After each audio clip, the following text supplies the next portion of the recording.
Vous l'avez peut-être vu sur mon Instagram ou sur mon Twitter. Sur ces réseaux, je vous fais un petit peu de contenu exclusif. J'ai acheté et déballé sur IGTV l'iPhone 12 Pro Max. Une fois que j'avais décidé quel modèle prendre, quelle couleur prendre, il fallait que je trouve comment le protéger. J'ai longtemps hésité entre la coque en cuir, la coque transparente, la coque en silicone et des coques autres qu'Apple. Il y en avait des tas. Je vous ai fait ma sélection. J'ai aujourd'hui avec moi 8 coques allant de 6,99 € jusqu'à 65 €. J'ai sélectionné en plus d'Apple 4 marques différentes, des marques moins chères, des marques aussi chères, aussi bien. Bref, voici ma sélection des meilleures coques.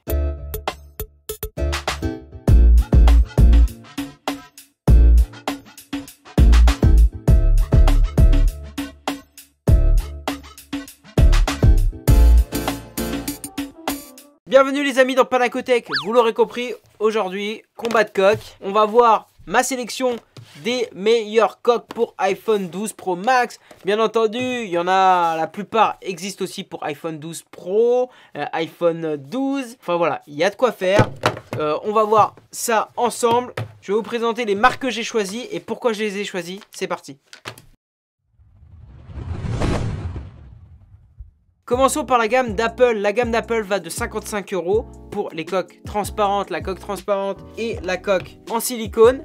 Il y a différentes couleurs. Elle va de 55 € jusqu'à 65 € avec la gamme en cuir. 65 €, ça fait mal, mais c'est des coques compatibles avec le MagSafe et d'une qualité vraiment sympa avec bien entendu le logo de la pomme qu'on va payer le plus cher. Moi personnellement, je suis peut-être le seul, mais j'adore la coque transparente, même si elle gâche un petit peu la couleur de mon iPhone 12 Pro Max parce que la teinte n'est pas la même. Je la trouve vraiment sympa et je suis pratiquement sûr de ne pas avoir de traces MagSafe sur la coque. Je sais pas si vous avez vu passer l'information, mais sur la coque en cuir notamment, on a ce souci. Bien que compatible avec le chargeur MagSafe, au bout d'un moment, on peut avoir sur la coque en cuir une petite trace autour à cause du MagSafe. Personnellement, je trouve ça dommage de mettre 65 € dans une coque pour qu'il y ait une trace de chargeur MagSafe. C'est pourquoi j'utilise surtout cette coque lorsque je charge avec mon MagSafe. Sinon, j'alterne avec mes coques en cuir. Mais ce n'est pas celle que je vous conseille le plus. Ça, c'est vraiment artifice. Même la couleur, c'est pas la coque que je préfère au niveau de la couleur. Je préfère largement le bleu plus foncé de la coque en silicone. Si j'avais donc à choisir entre ces 3 coques, je choisirais la transparente parce que voilà, j'aime bien le style. Avec le petite inscription MagSafe, on dirait que c'est simplement un truc qui vient de l'espace. Après, je préfère quand même ma petite coque en silicone bleu.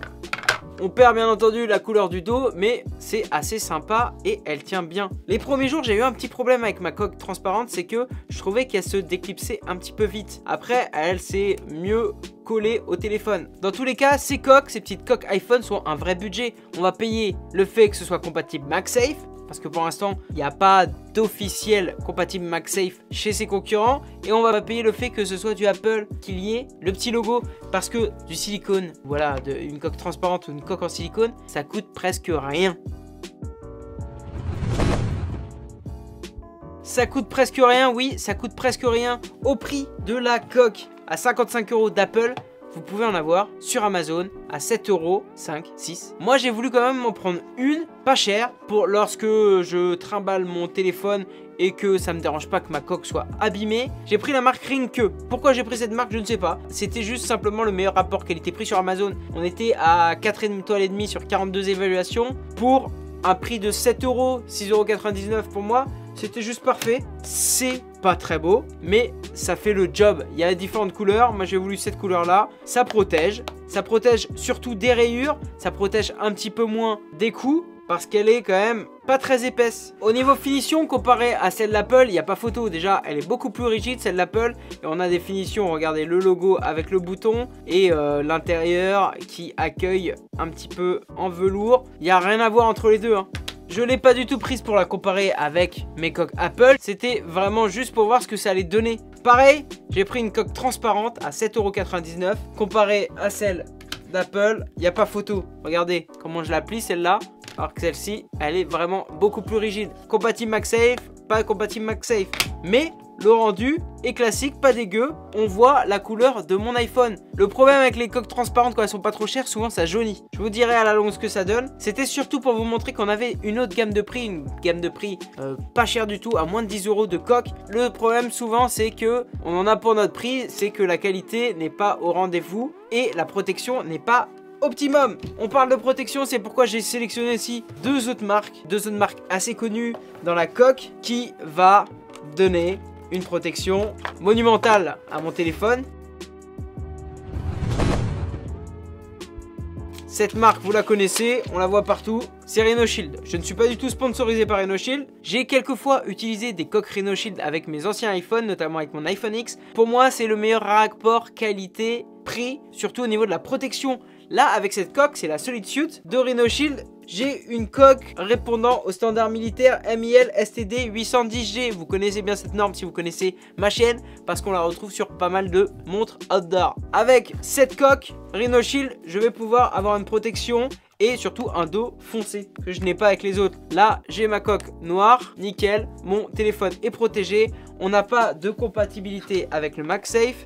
On sent qu'il s'aimante, mais que la coque est encore un peu trop protectrice pour pouvoir brancher le MagSafe. C'est la seule contrainte que j'ai, le seul problème qu'il y a avec cette coque. Pour l'instant, il n'y a pas de gamme compatible avec le MagSafe et elles ne le sont pas, mais au niveau de la protection, on est au top. La qualité est belle, la coque est belle, le petit logo Renoshield, je suis vraiment content de cette coque. Je vous le disais, je considère comme ça le meilleur rapport qualité-prix parce qu'à la base, elle est à 29,99 €, donc 30 €. Et par rapport à une coque un peu toute pourrie à 7 €, pas cher, qui protège pas trop, surtout des rayures, celle-là va vraiment protéger des chocs, des rayures, de tout ce qui est possible. Et on est sur un prix en dessous des 30 €. Elle va avoir de meilleures protections que les coques Apple, qui elles sont presque 2 fois plus chères. Une autre marque que j'ai sélectionnée, c'est la marque Pitaka. Pitaka, j'ai acheté 2 coques de chez Pitaka. C'est une marque un peu plus chère au niveau du prix, on va pas se mentir. Il y a une coque qui est à 49 € et une coque à 59,99 €. On est sur la zone de prix d'Apple. C'est la Magaze Case et la Pitaka Air Case.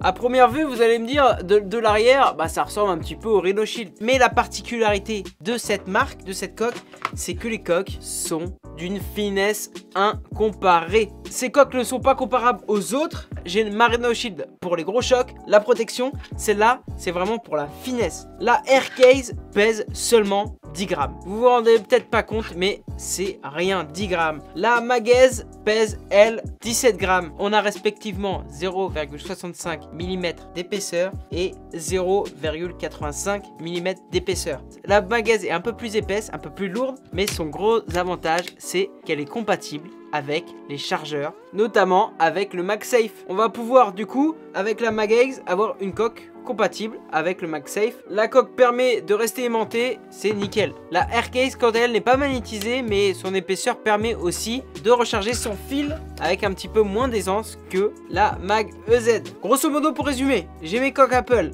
pour le style, pour le logo, ma coque Renoshield pour la résistance et mes coques Pitaka pour l'épaisseur, la légèreté et le style. Celle-là, c'est plutôt pour faire le casse-cou. Voilà les amis, j'espère que vous avez apprécié découvrir mes coques pour mon iPhone 12 Pro Max. N'hésitez pas à me dire quelle coque vous préférez. Pour rester connecté, n'hésitez pas à vous abonner, à activer la petite cloche de notification. Merci, à bientôt sur ma chaîne.